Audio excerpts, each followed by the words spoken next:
Virginie Lanlot, bonjour. Bonjour. Alors, on est quasiment à un mois de la grande échéance de la loi Egalim, c'est-à-dire 50% d'ingrédients de qualité, 20% de bio dans les cantines. Est-ce qu'on sait un peu où les collectivités en sont? Est-ce que c'est un objectif qui paraît atteignable? Et puis, est-ce qu'il sera vérifié finalement? Alors effectivement, est-ce que ça va être vérifié dès le 1er janvier 2022? Je vais vous répondre non, ça ne va pas être vérifiable dans l'immédiat. Ce que je peux vous dire, c'est que les collectivités sont engagées dans cette direction. Il y a eu une enquête de l'Association des maires de France il y a un peu plus d'un an et demi qui a été faite sur le sujet, justement quand la loi Egalim est apparue, et afin de voir si les collectivités étaient engagées sur les sujets de la restauration scolaire. Et on s'est aperçu, avec un étonnement plutôt positif, que les collectivités, elles y étaient engagées. Elles n'ont pas attendu la loi Egalim pour s'engager sur ces sujets-là. Toute la difficulté, c'est à chaque fois que on sort de nouvelles lois, c'est de prendre en considération ce qui se passe vraiment sur le terrain et de la possibilité de mettre en œuvre les directives qui viennent d'en haut. On n'interroge pas forcément les acteurs de terrain pour savoir si c'est jouable dans les temps qui nous sont impartis.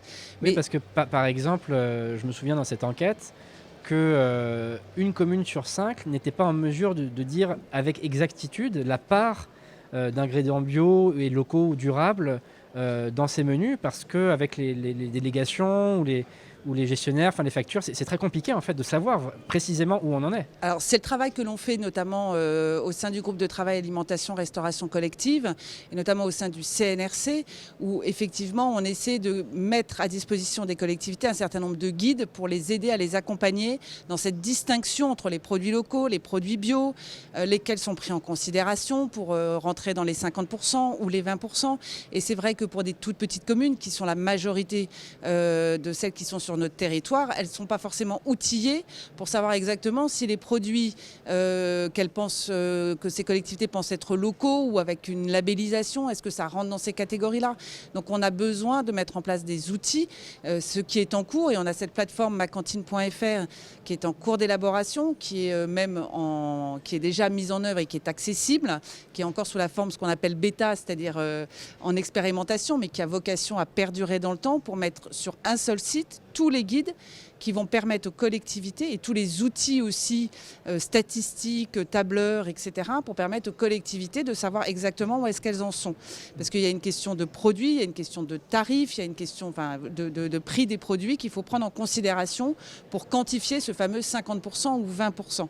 Donc tout est mis en œuvre pour, mais effectivement, il faut laisser le temps aux collectivités de s'adapter, de s'outiller.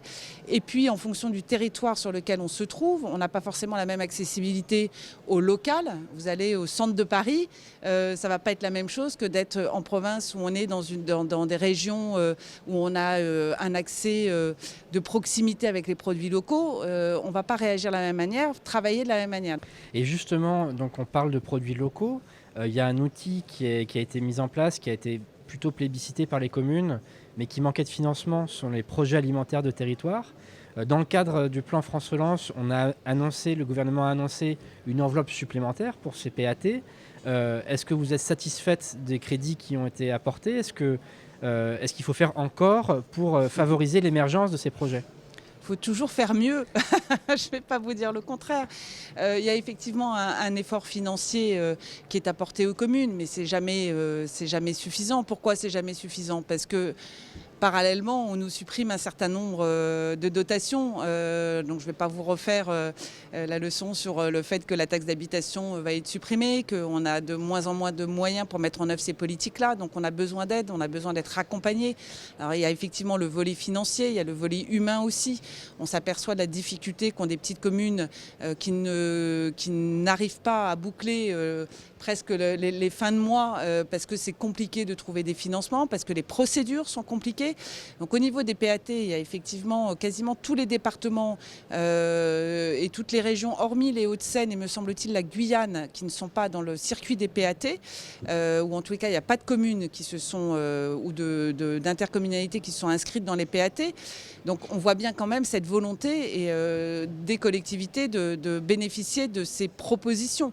Après, elles sont à échelle différente en fonction des intercos, en fonction des régions et des départements.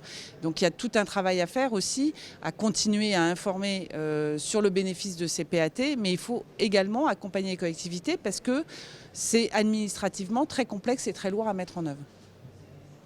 Merci beaucoup. Avec plaisir.